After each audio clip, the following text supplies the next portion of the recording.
Today, I'm going to tell you two classic spooky stories. But before we get into those stories, if you're a fan of the strange, dark, and mysterious delivered in story format, then you've come to the right place because that's all we do, and we upload once a week.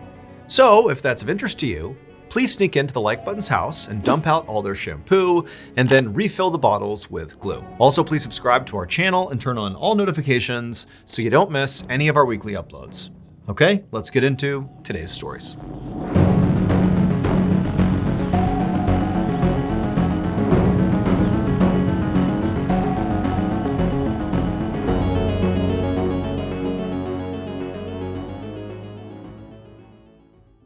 At 5:15 p.m. on June 28, 1980, a 38-year-old man named Robert Davidson drove his motorcycle down Interstate 74 in Acton, Indiana, which is a small community just outside of Indianapolis.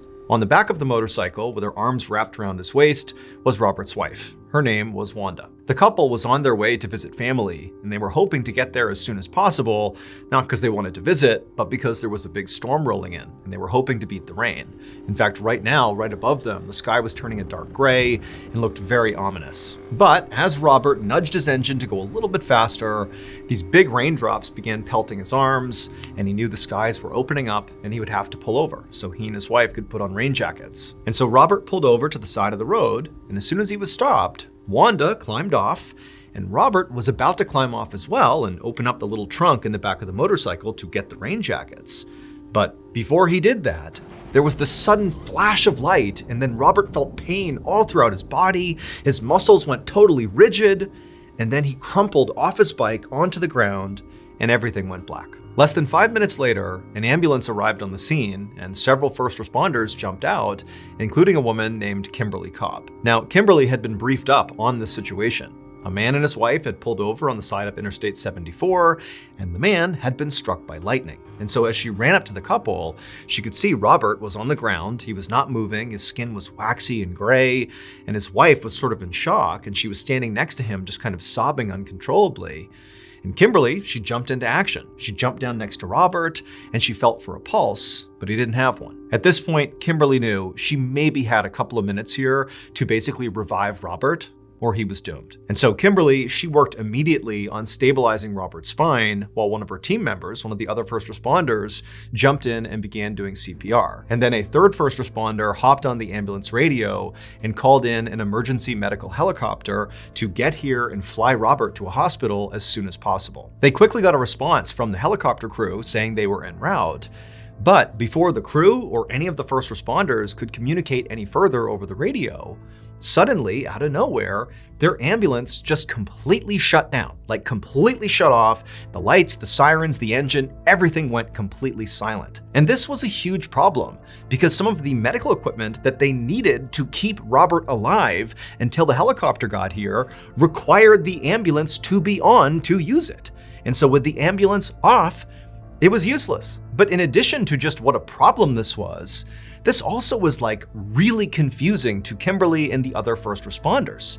Because when ambulances are built, they are built with the idea that there can never be a situation where the ambulance just totally turns off. Because again, it's like a worst case scenario. And so they give each ambulance two batteries, a primary and a backup, so that if for some reason the primary dies, you always have that backup and can always use the life-saving equipment. So the idea that both of these batteries failed simultaneously was like, how? How could that possibly happen? But before Kimberly or the other first responders could even begin to understand how that happened, something else began happening. They turned and saw there was this woman dressed in this old, long black dress running up the road, this desolate highway. This woman is charging up the road, screaming at them, and above her head, she's waving a Bible, and she's yelling at them to, hey, let me touch him. Let me touch him. I can save him. And the first responders are looking at each other like, what is going on here? Now, none of the first responders, nor Wanda, had any idea who this woman was as she continued running up the road, waving her Bible and yelling at them. But again, you need to picture this scene. The ambulance is off. They can't do anything to help Robert. They're basically waiting for the helicopter to show up, which they hope is on the way, but they can't communicate with the helicopter. And Robert basically is clinically dead at this point. He doesn't have a pulse, he's been struck by lightning, like there's nothing anybody can do except wait around and hope the helicopter shows up. And so when this woman came running up to the scene saying she could touch Robert and save him, none of the first responders were like, oh yeah, that's a great idea, let's bring her in, she can save the day. But they were sort of like, well, no one else is doing anything, and they looked over at Wanda, and she was just as shocked as they were at this woman's arrival and what she was saying. And so the first responders and Wanda just kind of stood there and allowed this woman in her black dress with her Bible to just wander up and crouch down next to Robert and begin this totally bizarre ritual. At first, the woman just began praying over Robert, and she's holding her Bible, and she's very focused and she's calm. And again, Kimberly, the first responders, and Wanda, they're all just standing there looking at each other and looking at this woman being like, what is going on here? But then eventually this woman in black, she begins getting really animated and begins slamming her Bible on the ground over and over again and begins screaming up at the heavens, demanding they save this man's life. Now, Kimberly and the others and Wanda, they're all watching this in total shock and just kind of let it keep on happening. Because again, it was sort of like, at this point, we're already committed, and what harm can this woman do? I mean, Robert's clinically dead. And so Kimberly and the others just stood there silently watching as this woman in black continued to slam her Bible and demand that this man be saved. And then it was like something came over this woman. It was like she was completely possessed, and she grabbed her Bible and she lifted it over her head. She's kneeling right beside Robert. And when she opened her mouth and looked up at the sky, it wasn't her voice that came out. It was like another voice, and she began speaking in tongues, things that didn't make any sense. She's saying all these crazy gibberish things to the sky. And as Kimberly and the others are getting frightened by what they're seeing and are about to step in, it was like the woman just stopped. And she stood up slowly, turned, and walked down the road back the direction she came. And within seconds of this woman beginning to walk off, the ambulance turned back on, lights, sirens, the engine all came back on, nothing wrong with it, and Robert began to breathe. Kimberly and the other first responders and Wanda just stared at Robert in total shock. He had not had a heartbeat for several minutes, like he was dead. How he's alive when there was no medical intervention, really, because the ambulance was off? The only intervention was this woman and whatever she was doing? Like, nobody could comprehend that. But before anybody could make sense of that, the medical helicopter arrived, and seconds later it was chaos getting Robert onto the helicopter, and then before long, Robert, Wanda, and the helicopter took off, and then before long, Kimberly and the other first responders were just left there in the first moment of silence they had had for several minutes, just standing on the side of Interstate 74 thinking, what just happened? Now, none of the first responders wanted to admit to this, but they were all thinking the same thing. That woman in black had to have done something that, brought Robert back to life. I mean, there really was no other explanation. However, when the first responders just all kind of looked in the direction where this woman had turned and walked off just a couple of minutes earlier, she was gone. Now keep in mind where she had come from, where she had, run up the road from. It was just one big open road with really no obstructions, and then off to the side of the road was this huge open field. Basically, if someone had been walking for only a couple of minutes in that direction, from their vantage point, they would have seen them. There's nowhere to hide, there's nowhere to go. But she was gone. However, Kimberly and the other first responders would quickly learn that this particular stretch of highway, in fact, more specifically, the field off the side of this highway, had great significance to this whole story. That big field that lined Interstate 74, where effectively the woman in black had disappeared to, used to be the home of a place called the Acton Campground, which was a Methodist community in the 1800s. The members of this community were known for their really loud prayer style and also for speaking in tongues. Now, unfortunately, this community actually burned to the ground in 1864. Afterwards, they rebuilt, but then in 1905, disaster struck again, and it burned to the ground again. And this time they did not rebuild. Instead, the community was leveled to the ground, was sold off, and then eventually was just abandoned and became a big empty field. After the story of Robert's miraculous recovery began to spread, some people began to think that the woman in black might have been a ghost of one of these Acton residents from the 1800s who basically was drawn out to save Robert's life. Also, her intense prayers and speaking in tongues, along with the woman disappearing back into the field where the Acton campground had been, certainly seemed to cement the idea that this theory could actually be true. However, since that day in 1980, no one has seen the woman in black again. The show is sponsored by BetterHelp. Your most important relationship is the one you have with yourself. But oftentimes, building that relationship can be hard because we spend a lot of time simply cutting ourselves down when actually we should be trying to build ourselves up. Whether you're going through difficult times or struggling with past traumas or simply just growing up, you still deserve to like yourself. Your self-esteem is really something that's worth looking after, and therapy can help you do that. When I got out of the military in 2017, I basically hated myself. I was angry all the time, I was destroying relationships left and right, and honestly, therapy made the difference. And a great therapy option is BetterHelp. BetterHelp is a therapy app that's making therapy more affordable and more convenient. It's fully online and it serves over 5 million people worldwide. Using BetterHelp gives you access to a diverse network of over 30,000 credentialed therapists with a wide range of specialties. And you can easily switch your BetterHelp therapist at no additional cost. Strengthen your relationship with yourself with BetterHelp. Go to betterhelp.com/Mr. Ballin or scan the QR code for 10% off your first month of therapy.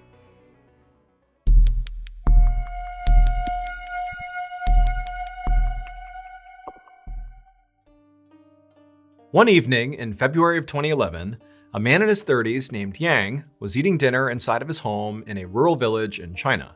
Around him at the table were his 5 elderly aunts, who he lived with and took care of. Now, nobody spoke over dinner. It was totally silent. But this was common, and it was not awkward at all, because Yang actually preferred silence. He had been born with a disability that made it nearly impossible for him to speak. It also had left him blind in one eye, and over the course of Yang's life, he had been sort of bullied for his disability. And as a result, he really didn't like being around other people, and he certainly didn't like trying to talk to other people. I mean, that was really, again, something he had a really hard time doing. But in his life, the few people that totally accepted him and loved him were his family, in particular his 5 aunts. They didn't care at all that basically he never spoke. And so, for example, at this dinner table, there was no expectation that anybody would speak. And Yang loved it. But more than just feeling happy that he could be himself around his aunts, Yang also took a lot of pride in looking after his aunts. He wanted to make sure they were comfortable and well looked after in their old age. So after this silent dinner, Yang stood up and he cleaned the table off, and then he helped one of his aunts go up to her bedroom. And after getting her tucked in, and as Yang was about to go down and help the next aunt go to her bedroom, he heard sirens outside. Now, Yang lives in this very remote rural village in China that's actually so remote they didn't have their own police force. But even more specifically, Yang literally in his whole life had never even heard a siren or seen a police car. And so this is really unique. And so instead of going and helping his next aunt, Yang went outside to see what was going on. And as soon as he got out there, he looked down the hill. He was up on top of this hill. That's where his house was. He saw at the base of the hill, about 600 feet away, were 2 police cars with their lights flashing. I mean, clearly something major was happening in his town. And so again, feeling very curious because he's never seen anything like this, Yang decides to continue to investigate. And so he leaves his home and begins walking down the road towards the cars. But he stops at a safe distance away because 1, he doesn't want to interfere, and 2, he really doesn't want to talk to the police because he can't really talk. And he's actually worried that he's going to get bullied if he talks to the police. And so from a safe distance, he just stood there and watched whatever was going on. And what was going on is the 2 police officers who had responded and shown up in Yang's village were standing there at the foot of this hill trying to make sense of this insane story a local farmer had just told them. The man was sitting there, his face was in his hands, he was crying hysterically, and he was trying to give them more information, but it was like he was too upset. And finally, one of the officers tells the guy, hey, stop what you're doing, start all over again, calm down, and just tell us the story from the beginning. And at this, the farmer did calm down, and after taking a deep breath, he told the officer the story. He said about a week earlier, he had this horrible nightmare. He said he dreamed of his mother and she was shrouded in darkness and she was terrified and she was screaming for his help.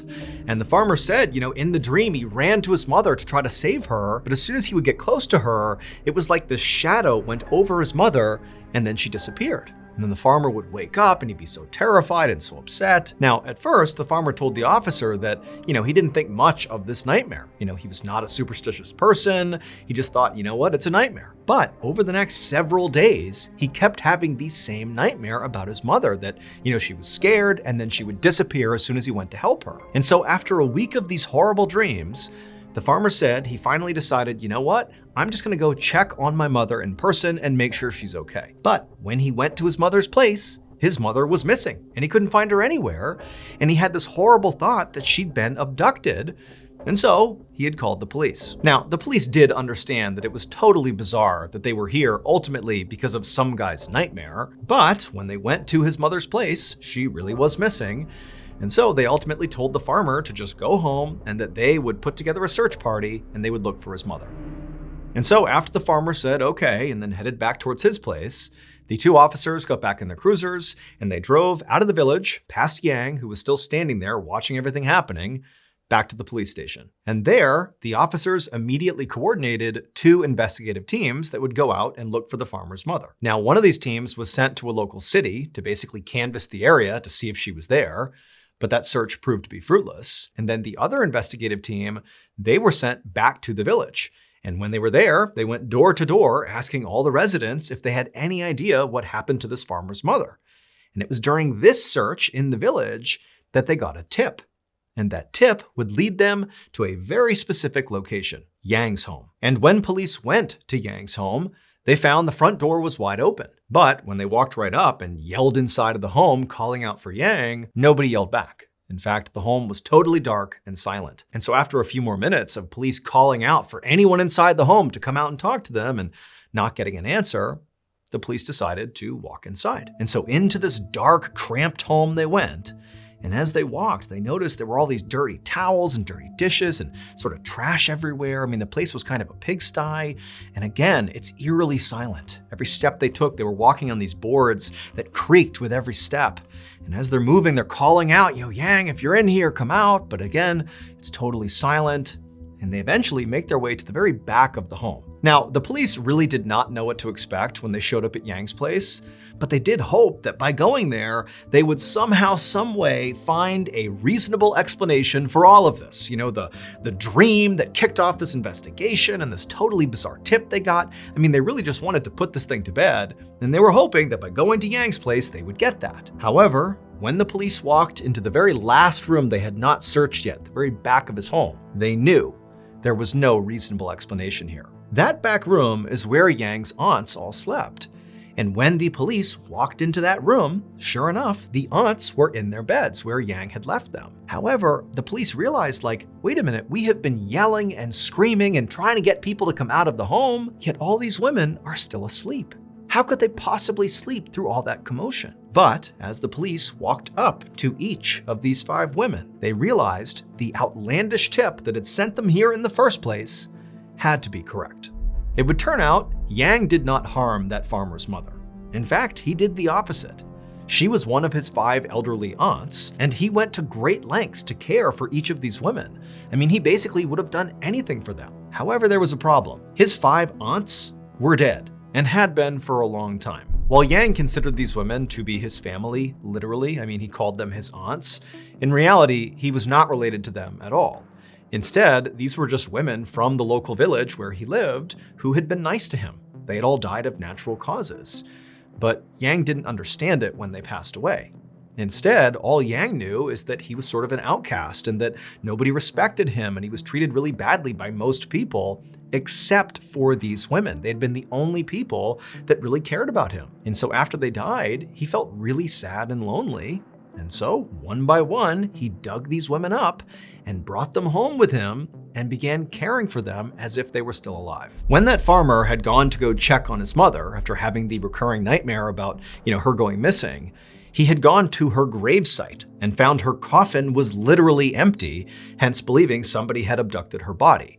And then the strange tip police got that led them literally to Yang's house was a local had seen Yang carrying a body up the hill to his home. And his home actually was not a typical home. Instead, Yang's home was actually just a cave that he had outfitted with some boards on the ground for a floor and a couple of makeshift beds. Yang was arrested for what he did, But ultimately, he was sent to a psychiatric hospital for treatment. All of the bodies that Yang stole were reburied, and the farmer's recurring nightmares about his mother stopped as soon as her body was returned to her grave.